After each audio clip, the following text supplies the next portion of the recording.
À 39 ans, Cyril Ferraud a récemment révélé un aspect très personnel de sa vie, son mariage et la présence de son fils Tim. Ce moment de confession est venu après plusieurs années d'intenses spéculations autour de sa vie privée, une sphère qu'il a longtemps gardée à l'abri des regards curieux. Connu pour son rôle charismatique d'animateur, notamment dans l'émission Astérisque Slam Astérisque et d'autres programmes populaires, Cyril Ferraud a toujours choisi de rester discret sur ses relations et sa famille. Cependant, cette annonce a été un véritable tournant dans sa carrière, car elle a montré un autre côté de l'homme public, celui qui, tout en étant sous les projecteurs, garde une part de mystère et d'intimité. La révélation de son mariage, longtemps ignorée du grand public, a frappé les esprits, notamment parce qu'elle a apporté une touche de douceur et de normalité à l'image qu'on se fait généralement des personnalités publiques.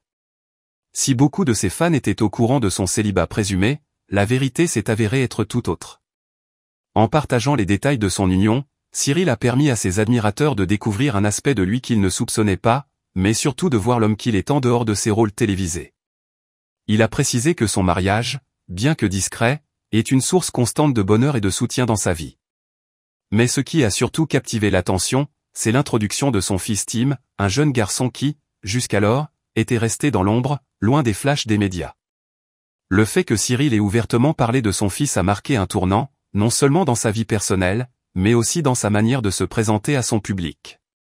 Le choix de Cyril de faire cette déclaration à 39 ans n'a pas été anodin. À cet âge, l'animateur, après avoir traversé plusieurs étapes de sa carrière et de sa vie privée, ressentait probablement le besoin de se libérer d'un poids, de faire la paix avec la facette plus intime de son existence. En parlant de son mariage, il a voulu montrer que derrière le sourire à l'écran se cache une personne comme tout le monde, avec une vie de famille bien remplie, loin des clichés du monde du divertissement. De plus, il a souligné que la présence de son fils, Tim, dans sa vie était une source d'épanouissement et de sagesse.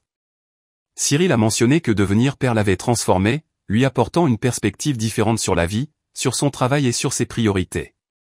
Il a aussi révélé qu'il voulait offrir à son fils une vie aussi normale que possible, loin des regards incessants des paparazzis et des attentes irréalistes du public.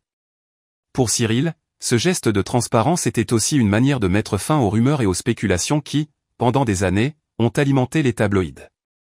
Il en avait assez de voir sa vie privée traitée comme une simple marchandise à consommer. Cette prise de parole publique a non seulement rétabli la vérité, mais a aussi renforcé son lien avec ses fans, qui ont salué sa sincérité et son courage de partager un aspect aussi vulnérable de son existence. Cela a donné à ses admirateurs l'opportunité de le voir sous un jour plus humain et plus authentique. Enfin, Cyril a évoqué l'importance de garder un équilibre entre sa carrière professionnelle et sa vie personnelle. Il a souligné que, bien qu'il aime profondément son travail à la télévision, sa famille reste sa priorité. Il a même confié que son fils, Tim, est une véritable source d'inspiration, non seulement pour sa vie personnelle mais aussi pour la façon dont il aborde sa carrière et ses engagements futurs. L'animateur a mentionné qu'il espère pouvoir offrir à Tim l'opportunité de choisir sa propre voie, sans la pression de suivre les traces de son père, mais en ayant toujours à ses côtés une présence aimante et bienveillante. Cette révélation de Cyril Ferraud a eu un effet libérateur, non seulement pour lui-même, mais aussi pour tous ceux qui ont suivi son parcours au fil des années. Elle démontre qu'il n'est pas nécessaire de cacher son bonheur pour préserver son image publique, et que l'authenticité peut être une force dans un monde où la perfection semble souvent être un impératif. Avec son mariage et la présence de son fils, Cyril a montré qu'il est possible d'avoir une vie privée épanouie tout en restant fidèle à son public et à soi-même. Cyril Ferraud a eu une enfance remplie de difficultés et de profonde tristesse. Enfant, il a dû faire face au manque d'amour et d'attention de sa famille. Bien qu'aimé par sa mère, la vie de famille de Cyril n'était pas parfaite. Il passait ses journées seul, se sentant abandonné dans un monde où il n'était pas facile de trouver la joie. Cette tristesse l'a profondément affecté tout au long de sa vie d'adulte. Cependant, ce sont ces difficultés qui ont aidé Cyril à développer sa résilience et à surmonter les défis de la vie. Il apprend à faire face à la solitude et à trouver la joie dans les petites choses de la vie, tout en s'efforçant constamment de devenir un homme fort et fiable. Bien qu'il conserve toujours l'image d'un présentateur joyeux et énergique, au fond, il ressent souvent une profonde tristesse à propos de sa santé. Ce sont des faits peu connus, car on ne connaît que le dynamique et accessible Cyril Ferraud. Cyril partage que, pour lui, les pressions du travail et de la vie de famille sont une partie inévitable de l'histoire. Un soir tranquille, il a admis qu'après avoir longtemps essayé de le cacher, sa femme et lui ont dû faire face à la vérité sur leur mariage. Ils ont essayé de garder leur famille à l'abri des tempêtes extérieures, mais la vie n'était pas toujours facile et les tempêtes intérieures ne pouvaient pas rester calmes pour toujours. L'une des plus grandes inquiétudes de Cyril était la présence de son fils Tim, qu'il aimait profondément. Bien qu'il soit la joie de sa vie, c'est Tim qui fait sentir à Cyril le lourd fardeau qui pèse sur ses épaules. Il craignait de ne pas pouvoir être un bon père, car sa santé commençait à décliner et les changements dans son corps le faisaient se sentir impuissant. Les longs mois, avec leurs souffrances persistantes et leurs inquiétudes quant à l'avenir, ont rendu impossible à Cyril de ne pas regarder en arrière sur sa vie avec des sentiments mêlés de tristesse et de regret. Les problèmes de santé ne sont pas seulement des symptômes physiques, mais aussi une bataille psychologique à laquelle Cyril fait face chaque jour. Il se demandait combien de temps encore il pourrait tenir, s'il aurait la force de continuer à être un exemple pour son fils, pour la femme qu'il aimait autrefois et pour les fans qui ont toujours rêvé de son apparition à la télévision. Quoi qu'il arrive, Cyril se dit qu'il fera de son mieux pour surmonter la douleur physique et mentale, pour sa propre famille, pour son fils Tim, à qui il veut donner tout son amour. Amour et attention. C'est dans ces moments profonds que Cyril Ferraud a compris que peu importe les difficultés de la vie, l'amour et la famille restaient les plus grandes sources de motivation pour l'aider à tout surmonter. Les émotions indescriptibles face aux changements dans sa santé et dans sa vie lui ont fait réaliser que rien n'est plus précieux que la santé et que chaque jour qui passe est un cadeau qu'il chérira. La carrière de Cyril a connu de nombreux hauts et bas, et à ce stade, il ne pouvait s'empêcher de ressentir les effets de sa vie personnelle sur son travail. Malgré son succès enviable, il ne pouvait cacher sa profonde tristesse face à son mariage insatisfaisant. Les défis de la vie de famille, associés au poids des responsabilités de père, le faisaient parfois se sentir impuissant. Son Tim, bien qu'il soit une grande source de motivation, met également en évidence le manque émotionnel dans la vie personnelle de Cyril.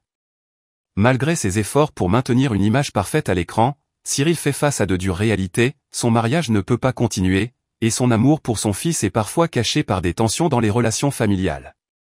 Il ne pouvait cacher sa tristesse lorsqu'il pensait au moment où il ne pouvait pas être assez longtemps avec Tim, ou au moment où il devait trouver un équilibre entre le travail et la famille.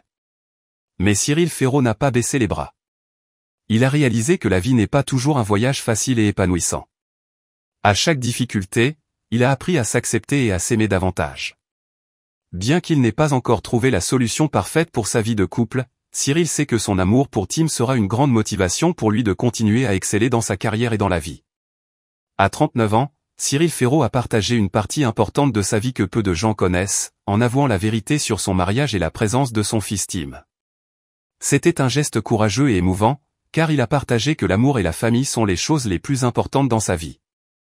Même si cela n'a pas toujours été facile, Cyril a prouvé que l'amour ne connaît ni l'âge ni les circonstances.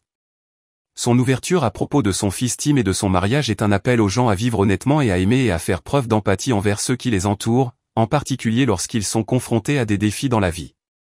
C'est un puissant message d'acceptation et d'amour inconditionnel dont nous avons tous besoin dans nos vies. Au changement, un projet peut amener ce type de comportement-là. Et l'objet, c'est de ne pas créer de crispation, de faire tomber les appréhensions et de dérouler ce processus de médiation en accompagnant l'équipe les équipes dans la conduite d'un projet. Voilà, tout simplement. Parce qu'au final, le conflit aujourd'hui n'est pas forcément lié qu'à deux personnes, ça peut être un groupe de personnes qui se retrouvent dans une situation de conflit. Alors, on a des médiations avec 2 personnes et on a des médiations à l'échelle d'un service où on peut avoir jusqu'à 20, 30, on a même eu des médiations à 40 personnes. Nos médiations sont toujours à 2 médiateurs, il y a toujours 2 comédiateurs, que les personnes soient 2 ou qu'elles soient, ou que ce soit un groupe de 20 ou 30 personnes. Et quand on a des médiations importantes, on monte même jusqu'à 3 médiateurs pour assurer le bon déroulement de cette médiation. Ça se fait pas en une fois ? Non, ça se fait pas en une fois. Ça se fait pas en une fois. D'abord, le processus de médiation se passe d'abord par des entretiens individuels. C'est le principe. D'abord pour exposer le processus de médiation aux intéressés. Ensuite, pour être certain que les personnes elles s'engagent en toute connaissance de cause dans la médiation, parce que elles vont se retrouver avec des personnes avec lesquelles elles sont en conflit. Donc, il faut bien expliquer c'est quoi la médiation. Il faut s'assurer qu'elles sont bien d'accord pour s'engager dans le processus de médiation. Donc, il y a ces entretiens préalables. Et puis après, il y a ce qu'on appelle des séances plénières. Et les séances plénières, ce sont ces séances pendant lesquelles on réunit tous les acteurs.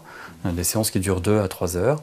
Et puis en avoir 2, 3. Voilà. En moyenne, on est sur des médiations qui durent 3 mois, c'est à peu près la durée, avec 2 à 3 séances plénières. Et un taux de réussite de 100%?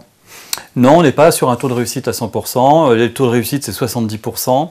Mais on dit, c'est quoi un taux de réussite en médiation? Non, le taux de réussite en médiation, souvent, il s'évalue par la concrétisation d'un accord. Les accords, ils sont écrits, les accords, ils sont signés. Mais parfois, on a beaucoup de situations où on a des personnes qui s'engagent dans la médiation et qui finalement, au stade même des entretiens préalables, finissent par dire, mais finalement, le fait de m'être exprimé m'a permis de prendre conscience d'un certain nombre de choses, donc je reviendrai vers vous si besoin. Et puis parfois, au cours de la médiation, les personnes estiment ne pas avoir besoin d'aller jusqu'à la rédaction d'un accord. Le fait même d'être parvenu à nouveau se parler suffit pour elles, suffit à reprendre le cours des choses, et puis finalement le conflit ou la rédaction d'un accord finit par devenir secondaire. Voilà, le principal, la première vertu, c'est ce que je disais tout à l'heure, c'est finalement d'avoir permis à ces personnes-là de reprendre contact. Laetitia Chardavoine, sur la gestion des conflits, justement, est-ce que vous aussi vous appliquez quelques petites mécaniques de médiation je voyais ce que vous apprêtiez à nous dire, et peut-être qu'on y retrouve justement quelques mécaniques que vient de citer Stéphane Marais. Oui, on en retrouve certaines. Donc, je